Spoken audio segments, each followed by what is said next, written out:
भाइ हजुर कृष्ण फुङ्की भनेको कहाँ हो? अलिक माथि हो जाने नजाउँ अब यी फोटोसोटो खिच्छौँ हामी फर्क्यौँ।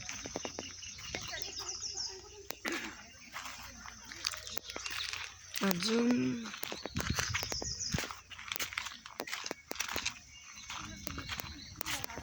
यता जाउँ सबैजना पनि मान्छे पनि निकाल्ला हामी आज राति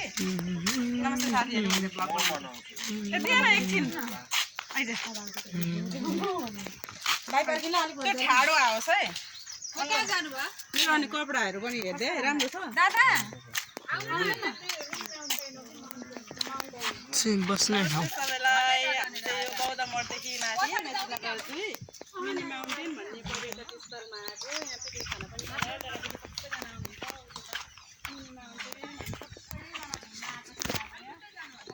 एकदम राम्रो छ आज पानी पनि पर्न लागेको छ एकदम रमाइलो भइरहेको छ सबैजना घुम्न आउनुहोला अब तपाईँहरूलाई यो खेल्नतिर राख्दैछु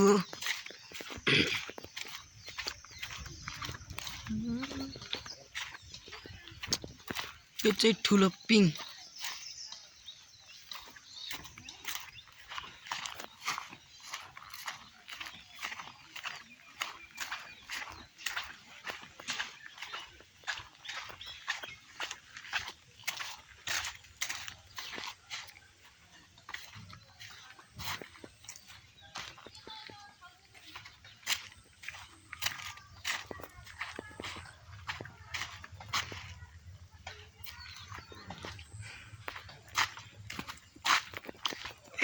करेगा